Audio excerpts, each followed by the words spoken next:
Alright fellas, we are back. Mini update this time because we've done some progress, but nothing physical, I would say, that you can hold it in your hand other than the chain adjusters, which you show you outside. But for now, I'm gonna show you the final design of the spacers that are gonna put this whole thing together. So you see we got these nice, sweet little scallops in there going around, and we got that gusset coming in the back to support everything. And then this right here is just a, preliminary thing until we get this shock coming in. We've been waiting on the shock for a couple of weeks, but it's almost here. After we get that shock, some big time updates. Anyway, so we got that final design locked in. We got material on the way for that. You can see these pieces separated, so I can send them to Eric, and he's gonna turn those into the real deal. So that's pretty cool. And here's the rough draft for the battery tray. I know it looks like an airplane right now. Oh shit, that's even worse. But anyways, kind of gets you an idea of what's going on with the battery. We extended it to the back about 10 inches, so it's gonna give us a little bit more range. We were roughly 30 miles on our last test. Talking to the battery people, and they're saying, hey, if you're getting 30 out of that with this, you're possibly gonna be getting 50. And honestly, 50 miles, if you're going more than 50 miles, that's crazy to me. Like, I don't know. I guess some of you guys ride the shit out of your bikes. I personally don't. Just go grab a snack, head back. But anyways, 50 miles is pretty good, all right? If you want to go 100 miles, you stack two of these puppies on top of each other and fucking go as far as you want, right? That's that. So for next week, and then there's that top plate. Next week, we are working on this guy. This is a pretty crucial piece because this is gonna be adapting the billet hub that we made last week, and then this is gonna have the cush drives bolted onto it. It's gonna have its own bearing in here, and then that's gonna bolt on to the pulley itself. So yeah, we put in a big ass bearing in here, so it's gonna have a nice full support for all the load coming out of that motor carrying that pulley. So I have its independent bearing, and then it'll have the cush drive pucks coming out to each 5. 1, 2, 3, 4, 5, and those are off a Ducati, which is pretty badass. Fucking expensive though. Those things are like $100 for 5 of them. It's kind of nuts. And then that's the hub that we made last week. You'll see the real deal once we get into the shop. And I think that's it that we have here on the computer. These are just all the separate pieces. Look at that. Get Chapo too. Sir, what do you have to say about the state of today's economy? Jeez. Okay. Mochi cam. We might have even touched on this last time, but there's a hub. Rough draft. Looks pretty amazing. So that adapter was going to go on to this end right here, and it's going to connect it to the pulley. Oh shit. And then the biggest update for this week is that we finished the tensioning system on this guy. I ordered these nuts. To see if I like them better than these Titanic ones. I don't know. Maybe just we're gonna figure it out. I'm like between the two of them. I think maybe this one here. Just have a spool coming out so you guys can rack it up with the like a motorcycle stand or whatever. I don't know. Anyways, so yeah, we got the chain adjusters all dialed in. As you can see, that's nice and flush in there. Smooth, and then you can kind of see in the back the adjuster peeking through. And if you turn this guy, it's adjusting out. Bam. Last time you guys didn't get to see this, but that is the rough draft of the shock until our real shock comes in. So we butcher that up, get the same eye to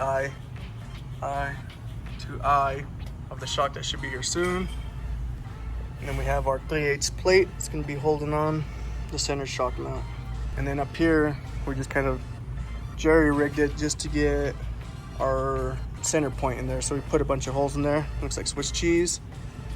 But once we're happy with, the location where it's at, where it sits, we'll mark it, and then we'll make another revision of this. So that's that. We go here, you can see we have a parade of parts all ready for, made some extras just in case sometimes things break along the way. Parts are starting to stack up. Once we have everything nice and cool on that guy, we'll weld them up and get these kits out the door. Looking at the Grom here, it's all torn apart. for good reasons. We wanted to get the 12 volt system working, turn signals, headlight, tail light, and all that good stuff. So some guys were asking, oh, do you need a 12 volt battery to run all your electronics? And the answer is no. We got this cool Chinese piece. So what this is going to do is going to get your 72 volts, change that down to 12 volt, and with that you can run your tail light and your turn signals. So the harness already has the turn signals and tail light pins put in. What we're going to do is we're going to, for the Grom at least, we're going to make little adapters, plug and play adapters. So you just plug this into that, and then tail lights are working. And the same thing with the headlight. Funny thing is, when we didn't have that 12 volt box on there, even if you had the brakes hooked up, like, you can still hit the brakes and do your roll and burnout. Now you cannot anymore. So if you wanted to do roll and burnouts, you might have to put a little switch in between here. There's no one there. Hey, it's okay. Back to what we were talking about. So on the Grom SF, it's kind of funky to me. Not funky, but I was trying to wire in the stock headlight, which is an LED, kind of like a Tesla's. It just has these small LEDs bouncing off the mirrors. And I hooked it up to a 12 volt from like a drill battery, and I blew the LED right away.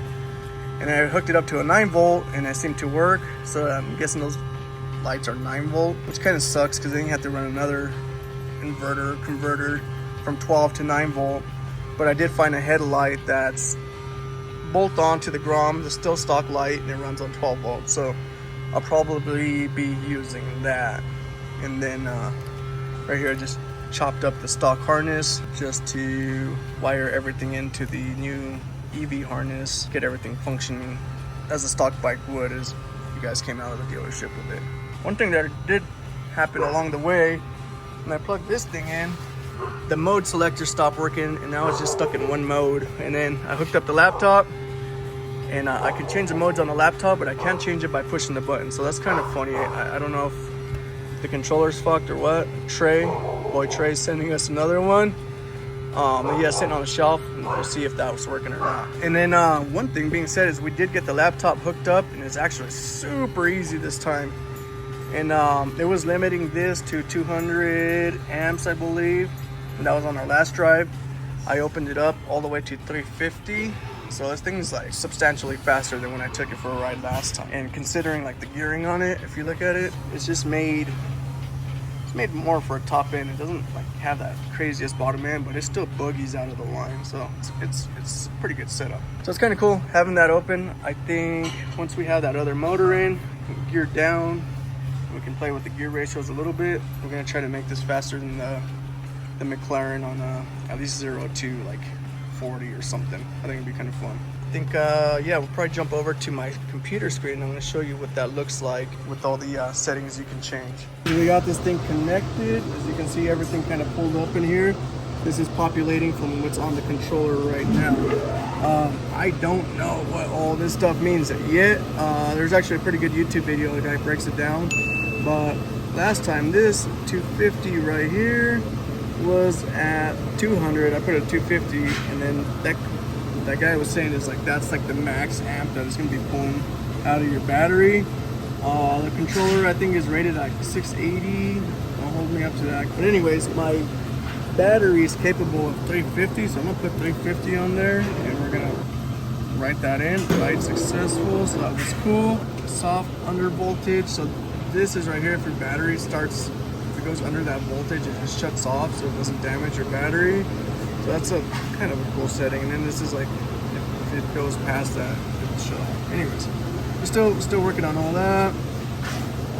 And then, see right now we're at 74 volts, and it's on the high setting. So I can, in here, if I change this right here, it'll change up there. If I do a parameter right, so it's gonna change to 1, but I can't change it on the button anymore. It sucks ass. I thought it was a setting in here, but we're gonna leave it at high because we want all the power. But anyways, kind of gets you guys an idea of what's what in here. We're gonna decipher all the settings, and then get a nice tune on there. See if we can get this thing faster than bad from hell. All right, before we wrap up this video, I didn't want to show you guys our handlebars in black, and then we inverted the mount on this just for this build.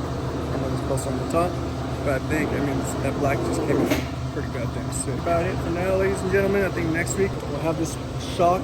We'll have all this stuff bolted up. And Eric's gonna start working his magic on all these pulleys and whatnot. And yeah, we should get this thing going. So we're gonna toast some tires pretty good soon. I'll run it.